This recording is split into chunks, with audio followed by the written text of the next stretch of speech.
Hey everyone, welcome to Dungeon Class. I'm Gonzo, this is Logan, and today we're talking about the Artificer class in the new Eberron campaign book.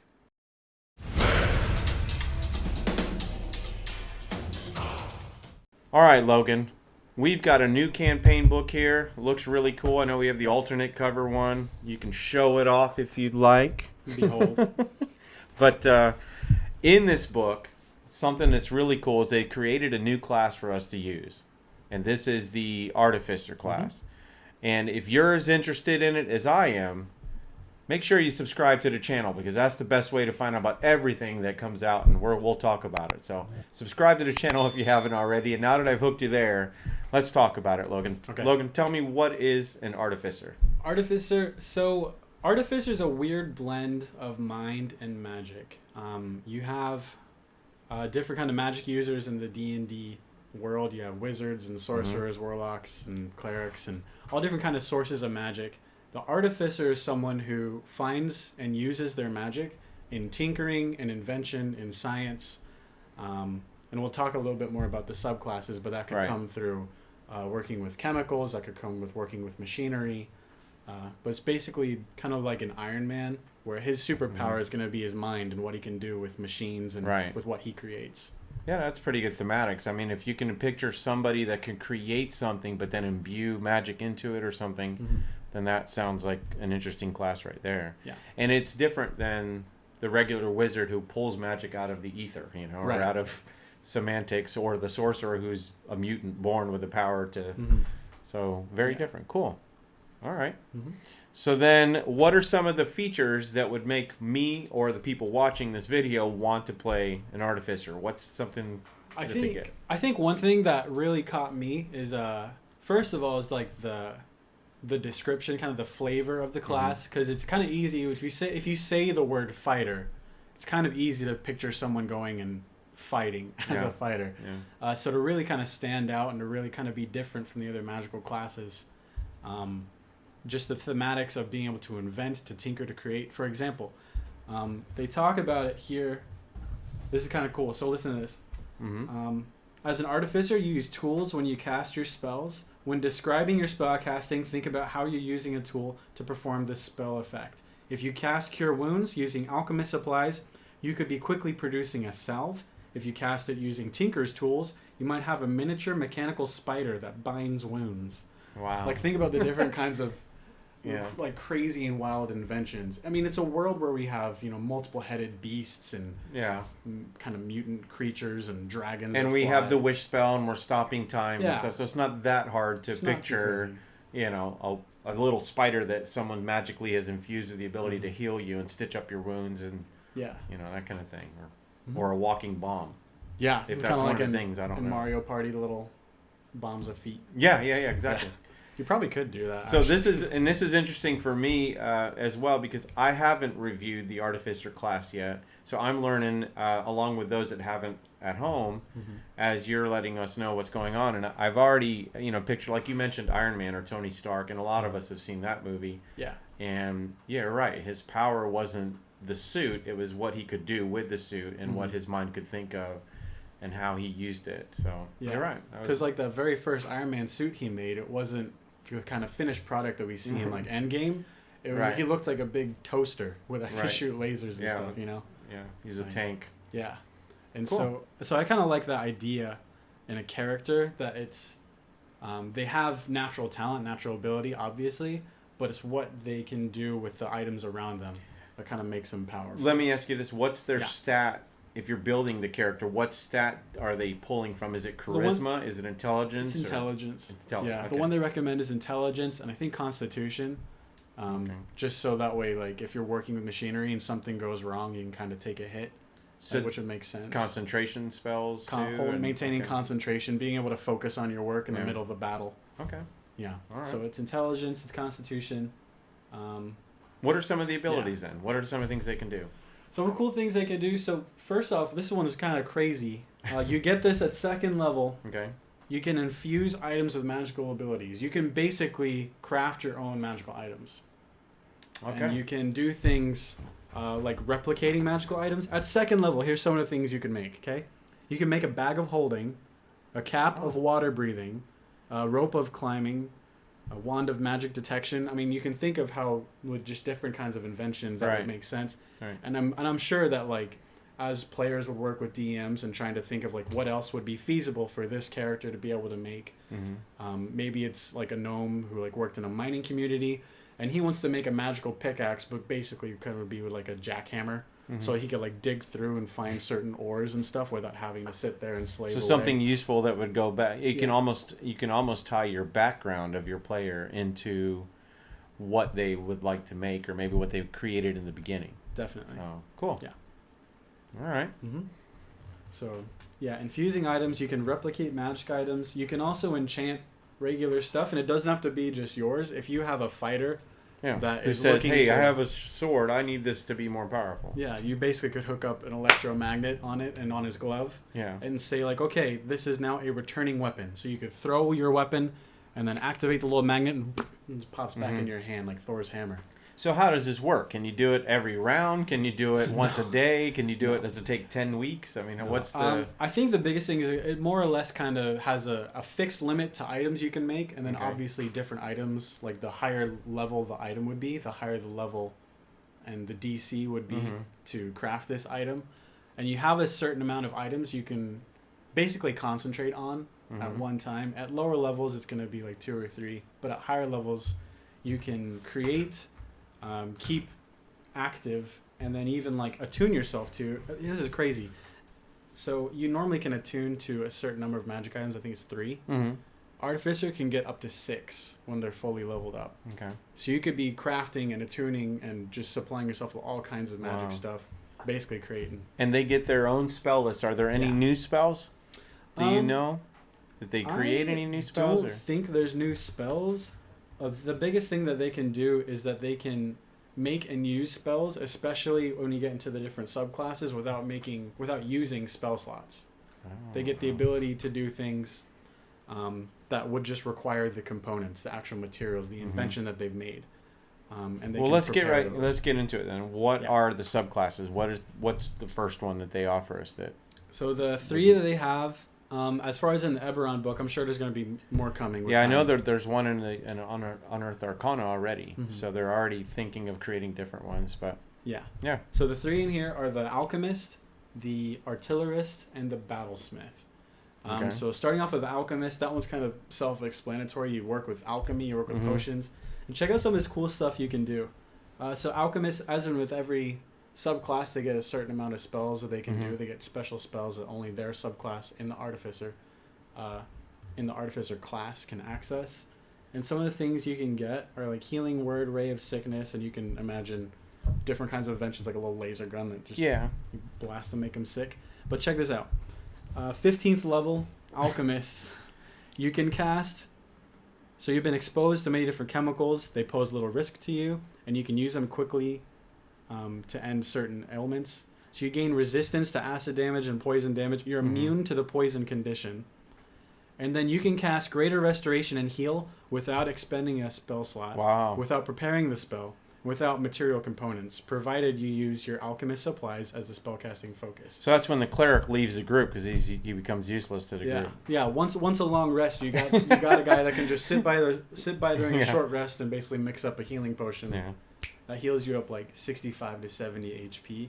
Okay. And I can picture an alchemist, someone who messes with chemicals and is carrying vials all over the place. In fact, as a dungeon master, I would instantly try to have as many pit traps and things where he's going to fall and break some of these things because he's going to be covered in little glass vials or, there's no plastic back then or in that time, at least I would think. Well, he could invent it. You never know. That's true. That's true. Especially an alchemist messing with different chemicals. Unbelievable. But it's kind of cool because you get kind of different flexibility with this subclass a lot because it could be more offensively focused where you have picture a little goblin run around a battlefield, chuck in vials that explode into fire or start leaking acid all over the place or like grease. That's what I picture is somebody throwing all these potions and stuff and fire going everywhere and explosions and gas and whatever. I think it's pretty thematic. It'd be fun to do.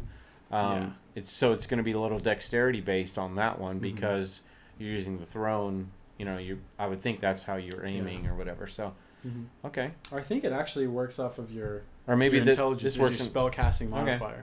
Yeah. Just be how competent you are with your tools and what you've been trained with. Yeah, that's true. Okay, cool.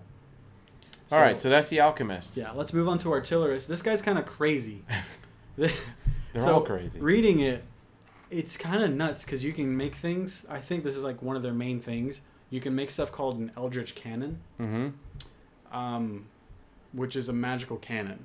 You know, in Endgame and Infinity War, and Tony Stark's got his suit can kind of split off of itself and create its own like little floating gun that shoots the lasers behind him. Or War Machine's big giant rotary gun on his shoulder or something. Just something that causes all kinds of damage. So you can just summon a cannon wherever, and that could be in the form of a flamethrower, force ballista, which basically shoots off like a big repulsor ray, or a protector cannon, which kind of opens up into a big shield generator. Like you can get, and I'm sure that you can get real creative with what kinds of stuff you want coming out of this. Yeah, well, I'm already picturing in Star Wars those droids that had those shields, like those things that would roll up and have the shield in front of them, and so how useful would that be to a party when they have someone that can create a shield and block a hallway for a minute so they can get ready or, you know. And you get, I mean, this guy is all about, hitting heavy, whereas the Alchemist is more about like kind of the finesse and finding the right chemical, the right potion for the right time. This guy's all about firepower. Yeah, firepower, and then throwing up shields, and then throwing down more firepower.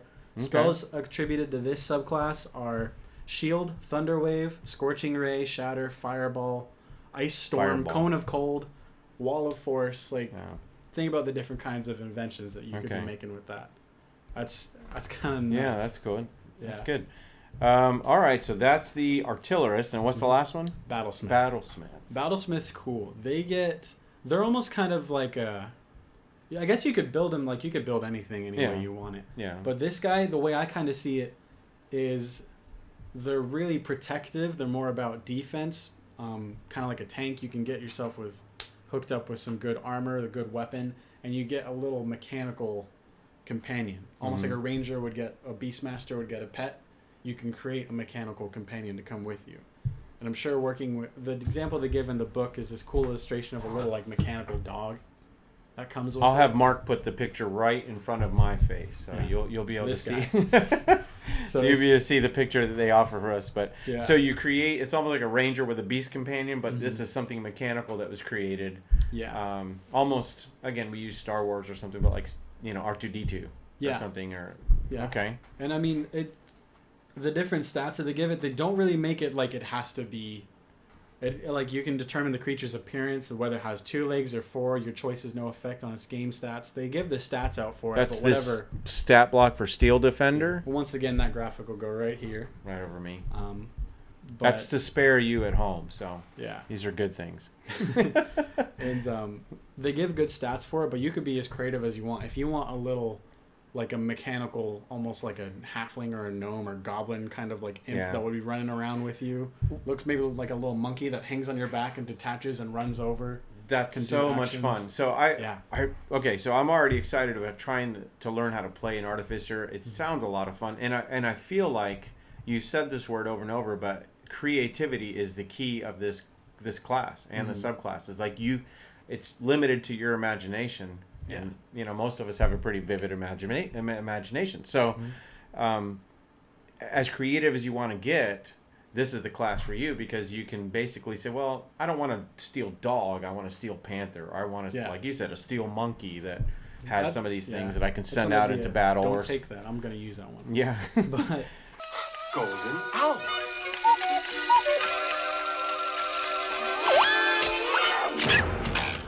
That's really neat. That sounds fun, and it not only sounds fun, but it sounds like it could be very useful to the group.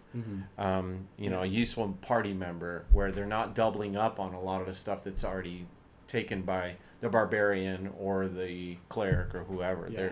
They're able to offer their own usefulness to the party. Yeah, it's a really intricate, really cool class. And in a lot of classes in the player's handbook, you can get the class with some subclasses down in a couple of pages. This guy's got 10 pages of just different things about the mechanics of the class, different items you can make. But I think a big thing that I would definitely encourage players and people that want to try out the Artificer class and any of its subclasses is just experiment. I think that's the whole point of the character is you know, if you want to be a mad scientist inventor, like, don't stick to just what's in the book. Talk to your DM, talk to you know, fellow players, and try to find a nice balanced way to experiment and get creative with this mad scientist inventor. And it sounds like any race could be that, like, it's not really, I don't picture any one race being the perfect one, although I do like the thematics or the picturing of the smaller races, like the little halflings and gnomes and goblins or whatever, being able to do crazy crazy damage all over the place, and then, you know, giggling as they run back and come up with their next invention. I just picture that, but it could be a half orc, it could be a person, it could be anybody. So yeah, like how scary would be like a giant dragonborn that summons magical cannons on his shoulders, running into battle, launching fireballs out of him.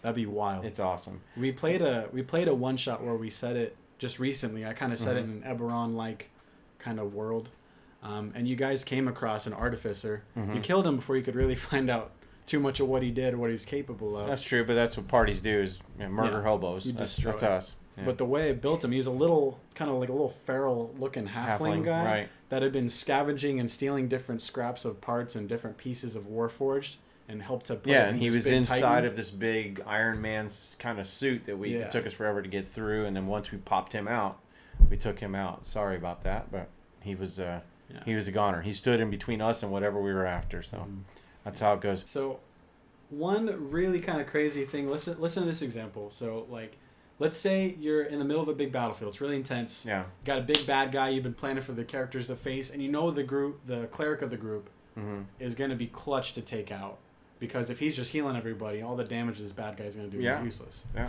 You finally generally get the cleric. Are the MVPs. Those clerics are always so important to the groups because they can help everybody as well as be offensive, and they have strong armor and all those. Yeah, I love clerics. Yeah. So he's being taken out. Yeah, they finally get the cleric down. It's game over. It's just the circle of death from here. Not so. The Alchemist shows up. This little gnome you may have overlooked, who's been throwing little bottles out, like a grease spell to slick up all the minions so they can't go anywhere. Yeah, they're not paying attention to that. Maybe like an oil-based fire, like an alchemical fire that kind of creates a little wall that the fighter could duck behind. And he pulls out a bottle, hucks it at the cleric, splashes all over him, and it casts heal instantly. Without expending a spell slot, without using any kind of crazy materials or time or anything, that cleric is back up to 65 hit points. Just because that guy had prepared. This class sounds like a headache for dungeon masters, but it does sound like a load of fun if you were playing that. So this is going to lead to a lot of fun for players, and dungeon masters just have more reasons to pull their hair out. Logan, this sounds fun. It sounds creative. It sounds different. Yeah. And that's what we love about Dungeons & Dragons. Those 10 pages itself make this a buy. If you guys are looking for some more opportunities or a way to expand your game, I would go. We'll put the Amazon link to this Eberron book in the description. Take a chance, give it a shot, and let us know in the feedback if you've played an Artificer or if you're planning on it, some of the ideas you guys have come up with, because you have so much creativity in you, and this leads to even more of that. So with that, class dismissed.